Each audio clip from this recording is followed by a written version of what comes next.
같은 경우는 이제 보양식으로서 굴을 굉장히 즐겨 먹습니다. 굴에는 이제 다양한 성분들이 함유되어 있는데 특히 바다의 우유라고 불릴 정도로 칼슘이 풍부하고요. 그리고 고단백, 아연, 각종 비타민, 타우린, 항산화 성분이 매우 풍부합니다. 이 중에서 타우린은 뇌를 활성화시키고 DHA 불포화 지방산이 다량 함유되어 있어서 치매 예방이나 기억력 향상에 도움을 줄 수 있습니다.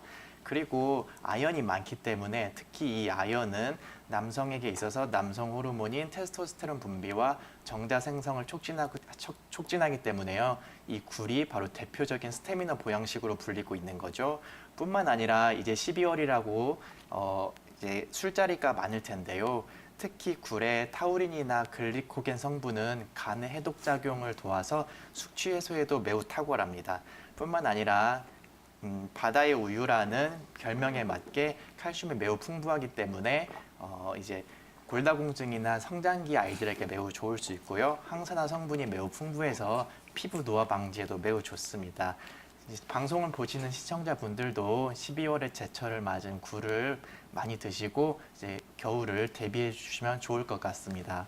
네. 제철 음식이 또 건강에 좋은 이유는 제철에 난 것이 자연식이기 때문에 공장식 농법이나 그리고 더 비닐하우스로 재배한 것보다 더 맛있고 영양소가 실제로 높다고 합니다.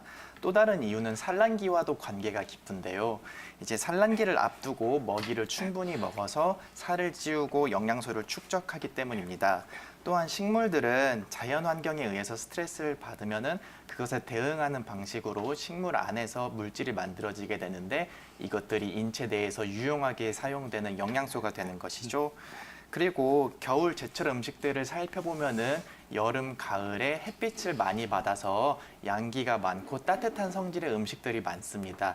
이런 음식들을 먹음으로써 추운 겨울을 힘있게 날 수 있는 것이고요.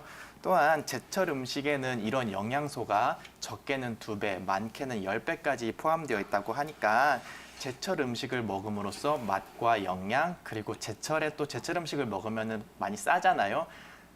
가격도 아낄 수 있는 금상첨화가 아닐 수 없습니다. 좋다고 하니까 이 제철 음식 모두 좀 챙겨 먹고 싶거든요. 그래서 그쵸. 같이 먹으면 이런 효과가 좀 증대가 될 수 있을지 아니면 또 같이 먹어서 오히려 효과가 좀 반감되는지 이런 음식별 궁합이 있을지도 궁금한데 어떤 것들을 저희가 유념하면 좋을까요? 음식을 먹을 때는 그냥 먹는 것보다는 당연히 궁합을 잘 맞는 음식을 찾아서 먹으면 더욱더 좋습니다. 몇 가지 소개를 해드려 볼게요. 먼저 굴과 레몬을 함께 먹으면요. 레몬의 비타민 C는 철의 흡수를 돕고 타우린의 손실을 예방할 수 있기 때문에 생굴에 레몬즙을 뿌려서 먹으면 맛과 건강 두 마리 토끼를 다 잡을 수 있습니다.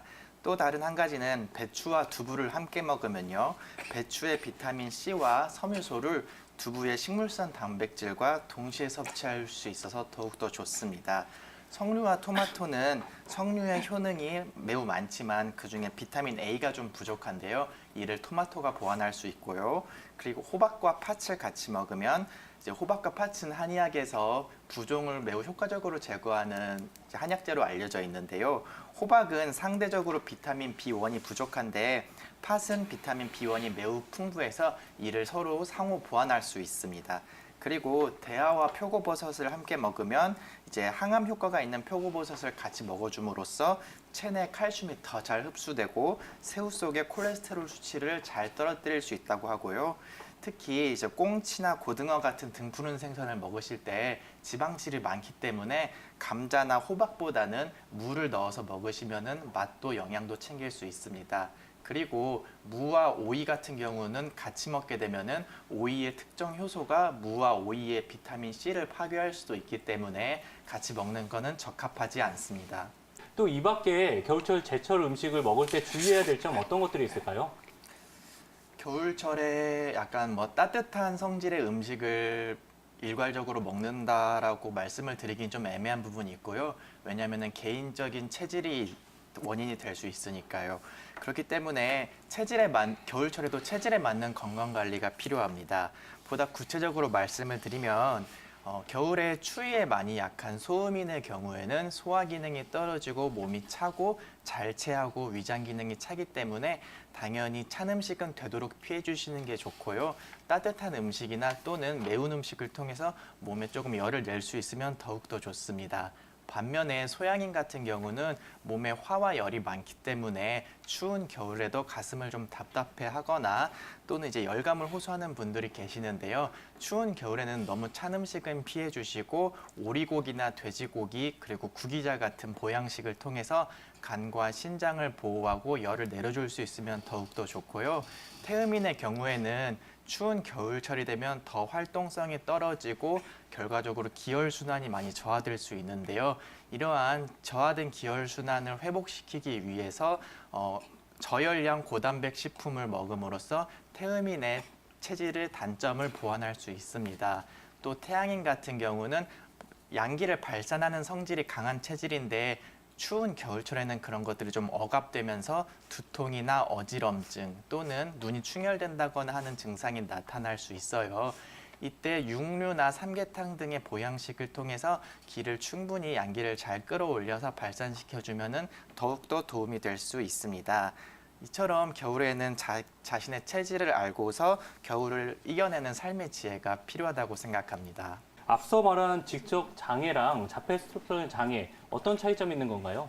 앞서 원장님이 설명을 잘 해주셨는데요. 제가 조금 더 자세하게 말씀을 드려보도록 할게요.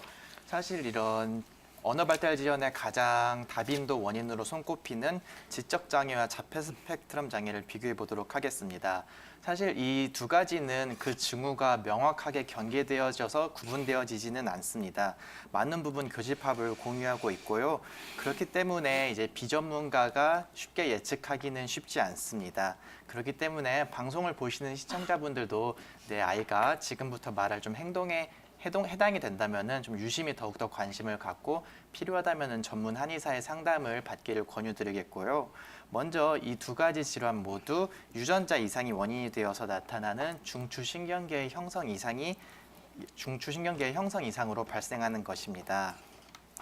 지적장애의 경우에는 지능지수가 70 이하로 일상생활에서 추론, 문제 해결 또는 학업, 추상적 사고 등 전반적인 영역에서 결함을 가지고 있는데요. 특히 이런 지적장애 아동 같은 경우에는 일상생활 중에 지능이 저하됨으로써 이제 지능 저하가 원인이 되어서 반복적인 실수나 실패로 인해서 조금 무력감, 무기력을 보이기도 해요. 이것을 이제 학습된 무력감, 무기력이라고도 하는데요. 또한 타인이 나의 과제를 대신해 줌으로써 생기는 의존성도 보이기도 합니다. 반면에 자폐 스펙트럼 장애가 아동 같은 경우에는 스스로의 동기부여가 부족해서 생기는 흥미 부족을 보일 수 있습니다. 또 다른 경우에는 어떤 특정한 행동이나 언어에 있어서는 조금 집착적인 흥미를 보이면서 굉장히 장시간 특정 행동이나 언어를 반복하는 행동을 하기도 합니다. 자폐 스펙트럼 장애 아동의 특징에 대해서 조금 더 자세하게 말씀을 드리면요. 가장 대표적인 건 역시 사회적 상호작용의 결여입니다. 가족 간에도 시선을 마주치는 거에 흥미가 없고 경우에 따라서는 교우 관계나 가족 관계에서 시선을 마주치면 고통스러워하는 아동도 있습니다. 그리고 장시간 동안 특별한 의미가 없이 반복되는 상동 행동을 예로 들 수 있는데요. 예를 들면은 양손을 좌우로 팔랑거린다거나 또는 고개를 앞뒤로 흔든다거나 빙글빙글 도는 행동은 신경학적 원인에 의해서 자폐 스펙트럼 아동이 스스로를 조금 진정감을 느끼게 하고 안정감을 느끼게 하거나 즐거움을 느끼도록 합니다. 그리고 세 번째로는 바로 감각 과민과 감각 과둔을 둘 수가 있는데요. 대부분의 경우에서 과둔한 것보다는 과민한 증상이 많이 나타납니다. 예를 들면은 사람이 많은 음식점에서 소리를 지른다거나 떼를 쓴다 하거나 하는 자폐 스펙트럼 장애 아동을 흔히 볼 수 있는데요. 이는 얻고 싶은 걸 얻지 못해서 투정을 부리는 게 아니라 시끄러운 소음이나 밝은 조명 등에 의해서 자극을 받아서 과민하게 반응이 나타난 것으로 볼 수 있습니다. 또한 이제 촉감 과민으로 인해서 껄끄러운 셔츠를 못 입고 벗어 던지기도 하고요. 상표 택을 너무 싫어해서 옷을 상하게 하거나 거꾸로 입기도 합니다. 또 미각이 과민해서 자폐 스펙트럼 아동 같은 경우에는 식성이 까다로운 경우도 매우 흔하고요. 다시 한번 말씀드리지만 이런 언어 발달 지연 아동에 있어서 그 원인에 따른 징후가 정확하게 경계되어지지는 않기 때문에 정확한 진단은 전문 한의사의 상담을 받으시기를 권유드리겠습니다. 김중 원장님, 가정에서는 어떤 교육을 해주면 좋을까요? 언어 교육에 있어서 가장 중요한 시기는 앞서 원장님이 말씀해 주셨듯 2세에서 3세 사이라고 볼 수 있습니다. 이때를 어휘 폭발기라고 하던데요. 이때 어떤 언어 자극을 주었느냐에 따라서 우리 아이들의 지능 발달에 영향을 주게 되고 가깝게는 학업 성적 그리고 멀게는 아이들의 미래가 바뀔 수도 있습니다. 언어는 사실 가르친다기보다는 스스로 저절로 익히게 되는 것이죠.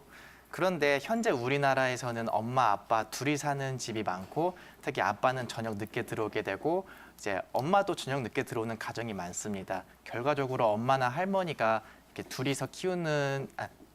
둘이서만 이제 대화를 하거나 또는 일방적으로 말하는 경우가 많은데요. 이때는 이제 뭐 가정법이나 은유법, 비유법처럼 고급적인 문법도 사용하지 않고 과거 완료 같은 시제도 사용하지 않기 때문에 어떤 적절한 언어 자극이 아이한테 될 수 없습니다. 가장 적절한 언어 자극은 가족 간의 또는 이웃 간의 대화를 직접적으로 노출시키는 게 좋은 언어 자극이 될 수 있습니다. 그리고 언어 자극의 노출 시간도 중요한데요. 하루에 5시간에서 6시간은 최소 노출시켜줘야지 아이들의 언어 발달에 도움이 될 수 있습니다. 근데 사실 이런 것들이 현실적으로 쉽지 않은 가정들이 많을 거예요. 아이 앞에서 5시간, 6시간 대화를 한다는 게. 그렇기 때문에 부모님들께서도 억지로라도 그런 언어 자극을 주기 위해 노력하실 필요가 있으시고요. 가장 최선은 가족 간의 대화를 보여주는 거지만 그게 여의치 않다면 이웃 간의 또는 지인 간의 대화를 보여주는 것도 방법이 될 수 있습니다. 종종 이런 질문을 하는 분들이 계세요. 그럼 TV나 라디오를 통해서 아이들에게 언어 교육을 하는 건 어떻습니까? 라는 질문을 하는 분들이 계시는데요. TV나 라디오, 심지어 부모님들의 대화를 녹음해서 들려주는 것조차 아이들에게는 직접적인 대화에 노출되는 것만큼을 대체할 수 없습니다. 그렇기 때문에 더욱더 신경 써서 우리 아이들 앞에서 직접적인 가족 간의 이웃 간의 대화를 들려주는 것이 중요할 것으로 보입니다.